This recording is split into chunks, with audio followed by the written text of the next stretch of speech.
Hi, this is Dr. Go, and this is a tutorial on Paganini's Sixth Caprice. Now, this is a video I've been dying to make for the longest time. I love this Caprice, and it has done great things for myself and my students. Okay? Now, before I get going here, if anything I'm saying is contrary to what your teacher is telling you, please ignore me and listen to your teacher. Okay?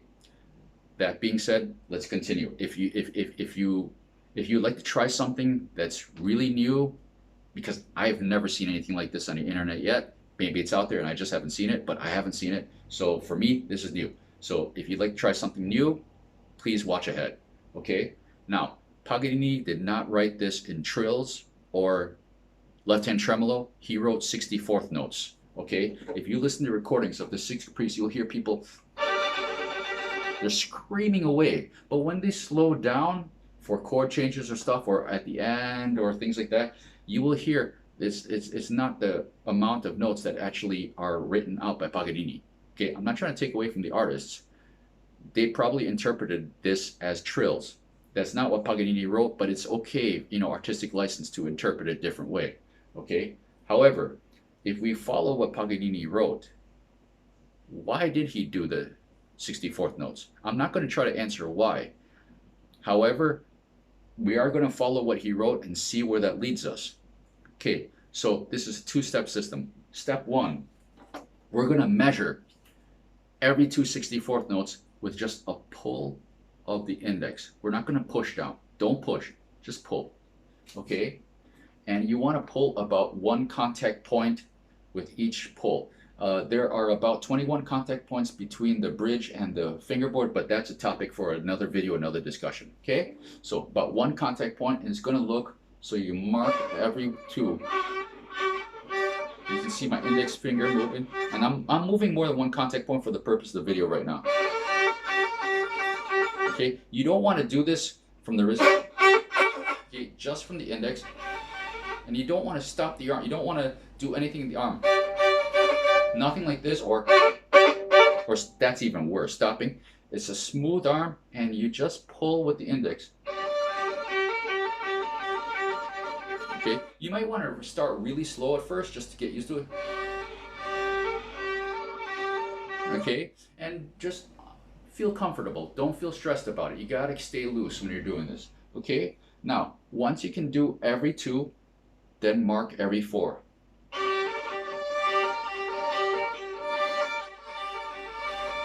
Okay, once you can do every four, mark every 12.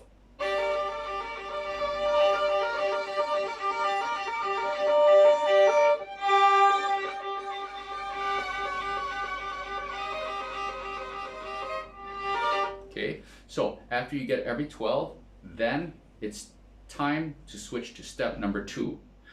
Now remember, we went 2, 4, 12 with the right hand. Now we're going with the left hand. We're gonna sit there and count every note from our left hand, and we're going to start from the group of 12 and slowly come down. Okay, so group of 12, we're going to have a different dynamic for every group of 12. So let's say we start medium loud.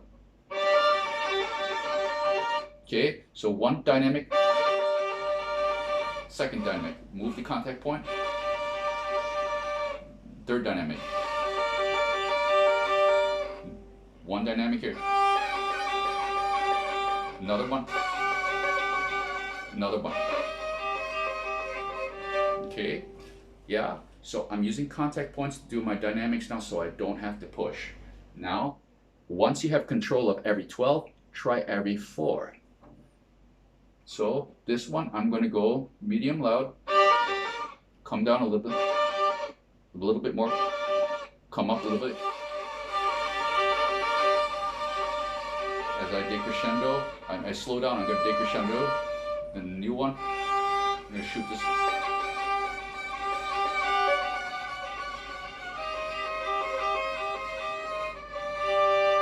Okay, so now this is just for demonstration. After you could have good control over every 4, okay, you want to do this a few times until it's really fluid, then go every 2.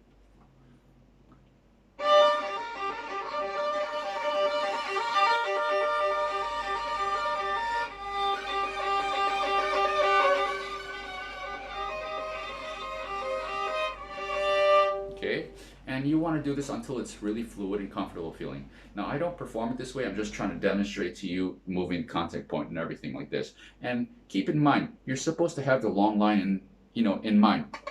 2, 3, 1, 2, 3, 1, 2, 3.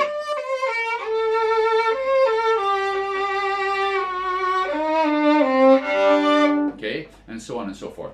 But what you do every 2 notes to fit into your idea of the longer line, everybody's going to have a different solution, and that's what's beautiful. Every single person is going to have a different solution, a different manner of expression, and it's special. It's particularly individual to them. That's what's cool. I think that's what we're meant to be doing. That's as far as in Paganini's intention on this Caprice. Could be wrong, but if we follow what he wrote, that's where it ends up. We all get our own sense of expression. Okay? So I hope you all got something useful out of this video. If you guys have any feedback on this, please go ahead and write in the comments. Okay? I love to read this stuff. And I wish you guys all the best on this wonderful journey on the violin. Cheers.